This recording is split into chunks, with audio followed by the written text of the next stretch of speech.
Good afternoon, Teresa. How are you today? I'm great. Thank you very much for having me. You're so welcome. Thank you for allowing me to record this portion of the interview.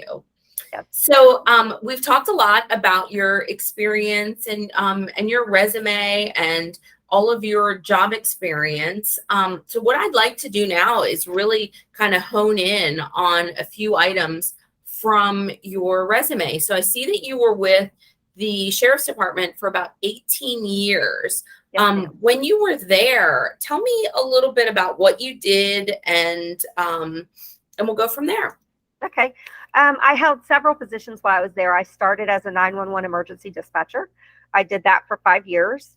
After that, I transferred to the sheriff's farm. I was there for about 8 to 10 months. Then I went to human resources. For there, I was 3 years, and then I transferred over to the operational side of the sheriff's office, and that's with the law enforcement and everything. I became an intelligence analyst, and I was in the undercover drug unit for 8 years.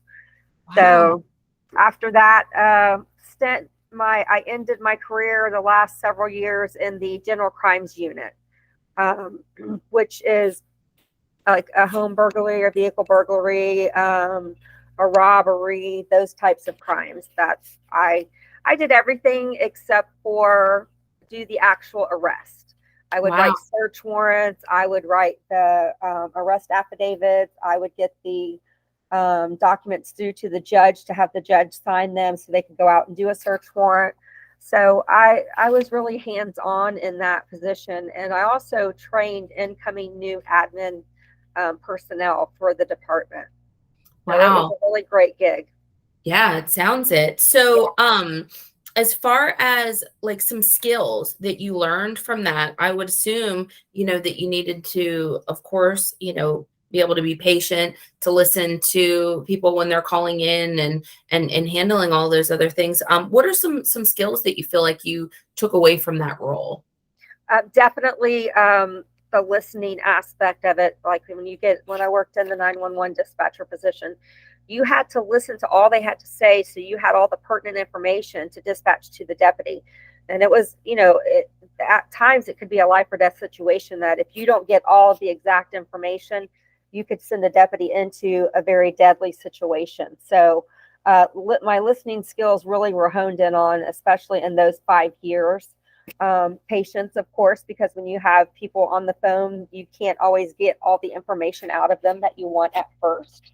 And then I really developed my computer skills while I was there too, working on different aspects of the computer and different computer systems. Great. What type of software do you work with or are you comfortable working with? I'm very proficient in Microsoft Office. That would include Word, Excel, PowerPoint, and Outlook. Um, I'm very proficient on the computer with the different search engines and such that are needed. Like if you need to look up something, how to do that. So Okay. And I showed that you've got some really fast typing skills, accurate typing skills. Looks like about 65 words a minute. So that's yeah, amazing. I see after that. 30 years, you had to have some kind of typing skills. So I actually really worked on those very hard. And then I show, skipping around just a little bit, that you did some call center work. So it looks like you were a line supervisor, you worked in escalations, email, chat. Tell me a little bit about that.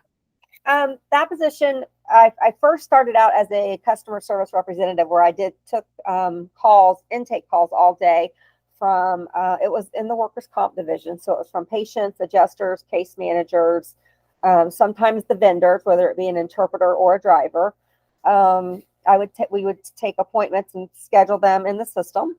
And then I moved up to customer solutions specialist, where I was line supervisor there, where I covered escalations on the high profile cases that we had. And that would entail cases that, um, if they had an issue, say a driver didn't show up to pick them up, they missed their appointment. You know, our job was to get them better sooner.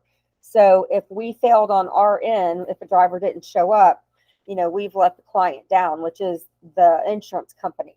So Sure. I would have to deal with the adjusters and case managers when they were extremely upset. So, and then you have to, work with them to make them happy. So they're not going to pull the file from us and then go somewhere else, because typically our high profile files are in the $1 million file range.